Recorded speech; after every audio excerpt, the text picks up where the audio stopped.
Hi, I'm Kathy, and I'm the Adult Services Librarian at the Waynesville Library. And for today's edition of What Should I Read Next, I've chosen some fiction that's set in North Carolina. So let's get started. First book is Charms for the Easy Life by Kay Gibbons. So this book was made into a movie in 2002, and Kay lives with her family in Raleigh.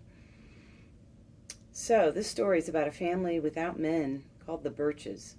They live happily offbeat lives in the backwoods of North Carolina. Headstrong Sophia and her shy and brilliant daughter Margaret possess powerful charms to ward off loneliness, despair, and the human misery that often beats a path to their door. And they're protected by the eccentric wisdom and love of the remarkable matriarch Charlie Kate, a solid, uncompromising, self-taught healer who treats everything from broken bones to broken hearts. This is a charming book. Next one is Garden Spells. This is a good one too. This is by Sarah Addison Allen. She lives in Asheville and has written several books since this one came out in 2007. This was her debut novel. In the genre of magic realism, Sarah Addison Allen tells the story of an enchanted apple tree that is rumored to bear a very special sort of fruit. The Waverleys have always been a curious family, endowed with peculiar gifts that make them outsiders even in their hometown of Bascom, North Carolina. Even their garden has a reputation.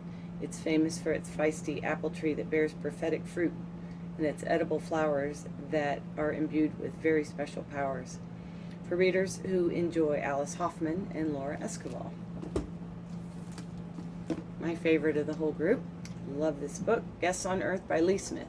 Lee now lives in Virginia, but she's from North Carolina. Many of her books are set in North Carolina, but this one's extra special because it's set in Asheville.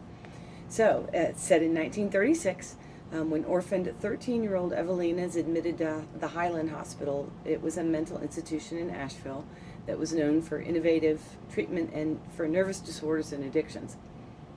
Taken under the wing of the hospital's most notable patient, Zelda Fitzgerald, Evelina witnesses cascading events that lead up to the tragic fire of 1948 that killed 9 women in a locked ward, including Zelda Fitzgerald. Author Lee Smith is created through a seamless blending of fact and fiction. Zelda's husband, F. Scott Fitzgerald, actually makes an appearance. A mesmerizing novel about a world apart in which art and madness are intertwined. Great story. Ron Rash's new book, In the Valley. Ron Rash is the Paris Distinguished Professor in Appalachian Cultural Studies at Western, and he lives in Clemson, South Carolina. There's 10 stories in this collection. Ron spins a haunting allegory of the times that we live in, rampant capitalism, severing of ties to the natural world, in the relentless hunt for profit, and the destruction of body and soul, with pills that are meant to mute our pain. Yet within this world, he illuminates acts of extraordinary decency and heroism. 2 of these stories have already been singled out for accolades, Baptism and Neighbors, both really great stories. In revisiting Serena Pemberton, Rash updates his best-selling Parable of Greed Run Amok as his vindictive heroine, who we love to hate, returns to the North Carolina wilderness that she had left scarred and desecrated to make one final effort to kill the child that threatens all she's accomplished. And last but not least, this is by Wiley Cash. It's called The Last Ballon. Wiley Cash was raised in eastern North Carolina. He holds a PhD in English from University of Louisiana and lives in West Virginia, where he teaches at Bethany College. This story is set in the Appalachian foothills of North Carolina in 1929, and it's inspired by actual events. This is the chronicle of an ordinary woman's struggle for dignity and her rights in a textile mill.